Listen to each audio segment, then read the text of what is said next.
Hi, it's Wendy at dcshower@aol.com, and this is my signature story. In November 1996, I had just gotten my final list of people who I was going to deliver Thanksgiving baskets to. A couple years earlier, I had heard about the Anthony Robbins Foundation Basket Brigade that would bring Thanksgiving dinners to families who didn't have anything. And this was the year that I decided to participate. So I called a local church and I called a school to see what families were in need. And I had gotten this list, and there was a list of 10 people that I was going to deliver to. I called my family, I called my friends to get money, and I called a local supermarket to get reduced prices on the food so I could deliver to 10 families. I volunteered my dad to help deliver these meals. So we get in the car and we drive to the first place. And we look at the list, and we look at the house. It's the right address, but something's weird here. It's a 2-story house with a BMW in the front driveway. Well, maybe they hit on hard times. So I go to the front door, knock on the door, and I've got my basket, and a young adult male opens the door and looks at me like, "What are you doing here?" And I said, "Well, I've got a Thanksgiving dinner basket for you and your family." "Thanks," closes the door. That is not the response I was thinking I was going to get. Oh well, okay, we've got other families. We get in the car, we drive to the next place, knock on the door, they open the door. That is a huge TV in there. Huge. 1996, huge TV. Okay, Wendy, I'm here to give the donation or the Thanksgiving dinner. Thanks, close the door. House after house kind of had that same scenario. And I was getting a little discouraged and actually kind of angry. Because here I was living in this really tiny, tiny apartment. I was driving a Geo Metro to go deliver these free Thanksgiving meals to people that I thought needed something, yet they had way more than me. It left a really sour taste in my mouth, and I thought, I don't think I can do this again. I wanted that good, uplifting feeling, like I was really helping people, and I didn't get it. Now it's September 1997, and I'm talking to a friend about kids and behavior, and he said, "You know, Wendy, kids weren't born bad.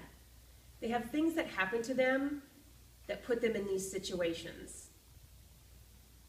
And I thought for a second, I was like, yeah, kids aren't born bad.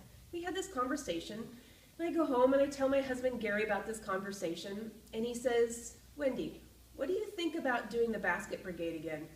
"No thanks. It was not fun. I didn't like it. They were not appreciative or grateful at all."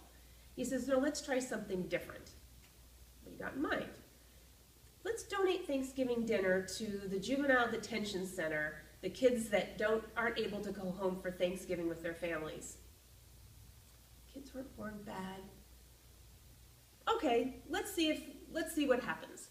So I call up the Juvenile Detention Center and I said, "I would like to donate Thanksgiving dinners to your kids that are incarcerated over Thanksgiving." The lady said, "That'd be great. We've got 90 kids and 12 staff."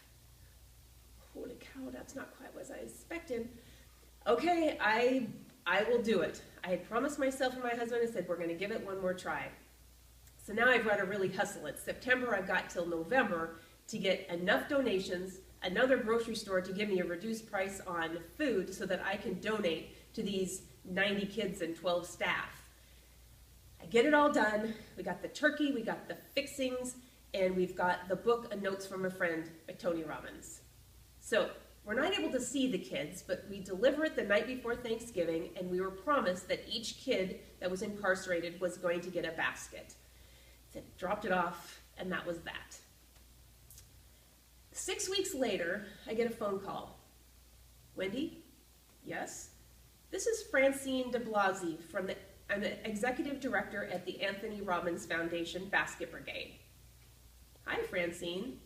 You delivered baskets for Thanksgiving dinners to the Thurston County Juvenile Detention Center, didn't you?" "Yes, I did. We got a letter from one of the recipients. Would you like me to read it to you?"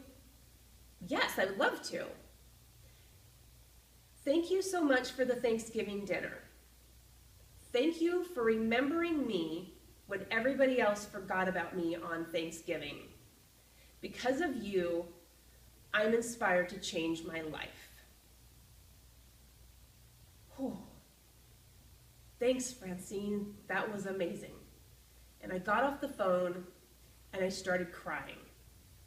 And I thought, Wendy, you give to give because you never know whose life you're going to touch.